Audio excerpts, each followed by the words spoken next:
ঘরে বসে বোর হয়ে যাচ্ছেন, কিছু করবেন ভাবছেন, তো আর দেরি কেন, শুরু করে দেন একটা ব্যবসা। চাইলে কাপড়ের ব্যবসাও করতে পারেন, স্বল্প কিছু টাকা দিয়ে কাপড় নিয়ে এসে এভাবে শুরু করতে পারেন। আমিও প্রথম অল্প কিছু দিয়েই শুরু করেছিলাম, মাত্র 9,000 টাকা দিয়ে। ইনশাআল্লাহ অনেক ভালো সাড়া পেয়েছি এবং অনেক ভালো বিক্রি হয়েছে।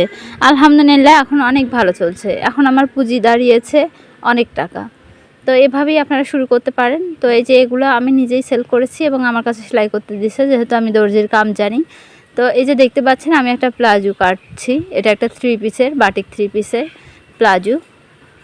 তো আপনার যদি পাশাপাশি টেইলারের কাজটাও করতে পারেন তাহলে অনেক ভালো।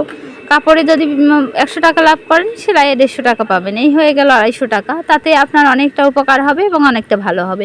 অনেক আপুরাই ঘরে বসে ফোন চেপে চেপে সময় নষ্ট করেন, তারা কিন্তু এভাবেই শুরু করতে পারেন। মেয়েদের স্বাবলম্বী হওয়াটা খুবই জরুরি, কেননা একটা মানুষের ওপর ডিপেন্ডেন্ট হয়ে থাকাটা যে কতটা কষ্টের, এটা যে হয়ে থাকে সেই বোঝে। আসলে সবসময় মানুষের ওপর ডিপেন্ডেন্ট হওয়া ঠিক না, আর কারো কাছে হাত পেতে চেয়ে চেয়ে কেন টাকা নিতে হবে। আপনি যদি নিজেই উপার্জন করতে পারেন, যার কারণে এত সুন্দর একটা আইডিয়া দিলাম।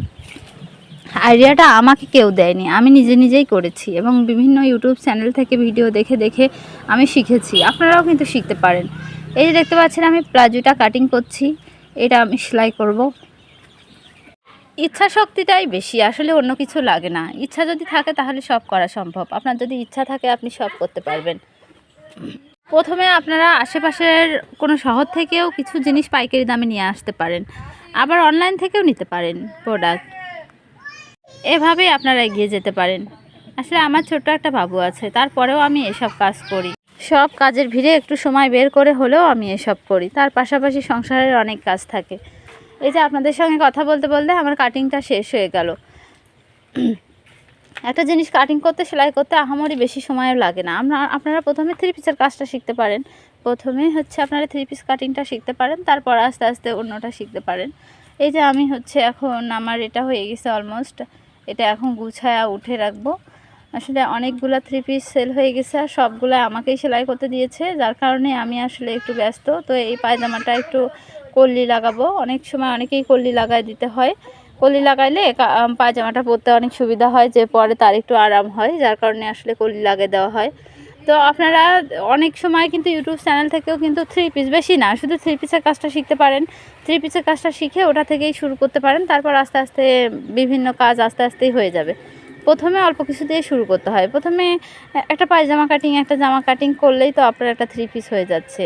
বা বাচ্চাদের ছোট ছোট জামা প্যান্ট এসব রেডি করবেন। আসলে এভাবে মানে চালাইতে হবে বা কষ্ট করতে হবে, কষ্ট ছাড়া কোনো কিছুই সম্ভব না।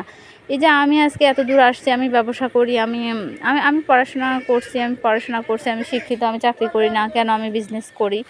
এটা অনেকেরই কথা থাকতে পারে, আমি হচ্ছে ম্যাথমেটিক্সে অনার্স মাস্টার্স কমপ্লিট করেও কেন ব্যবসা করতেছি। আসলে ব্যবসার পাশাপাশি সংসারটা, সন্তানকে দেখতে পারতেছি, টাইমলি খাওয়াতে পারতেছি। একটা চাকরি করলে সেটা পারতাম না, অন্য কারো ভরসায় রেখে যেতে হতো। আর আমি চাই না আমার বাচ্চাকে অন্য কারো ভরসায় রেখে যেতে। আমি চাই নিজে হাতে আমার সন্তানকে মানুষ করতে। এই যে এখন আমি সেলাই করবো, এটা সেলাই বসে পড়লাম। আমি কিন্তু এখনও পা মেশিন চালাই, এখনও আমি ইলেকট্রিক মেশিন কিনিনি। আল্লাহর রহমতে সামর্থ্য হলে কিনবো। আসলে ব্যবসাটা নিয়ে ভাবতেছি, ওটাকে বড় করার চেষ্টা করতেছি, যার কারণে আসলে কষ্ট করে কাজ করতেছি। এখনও আসলে বিলাসিতা করি না, ভাবি যে যেহেতু একটা ইলেকট্রিক মেশিন কিনতে প্রায় 20 থেকে 25,000 টাকা লাগবে, যার কারণে আমি পা মেশিনই চালাই।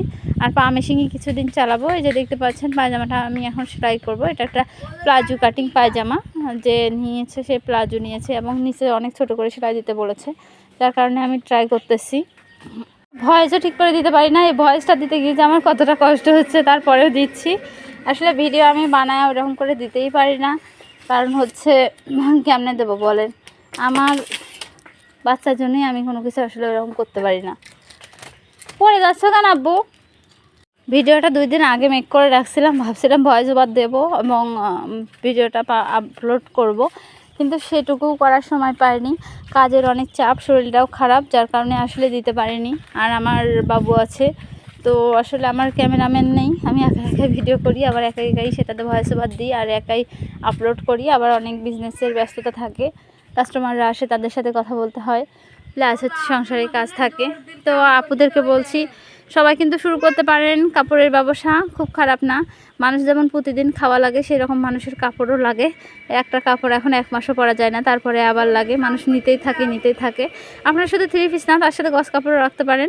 আমিও গজ কাপড় রাখি এবং সেই গজ কাপড়ও কিন্তু আমার ভালো সেল হয় আলহামদুলিল্লাহ।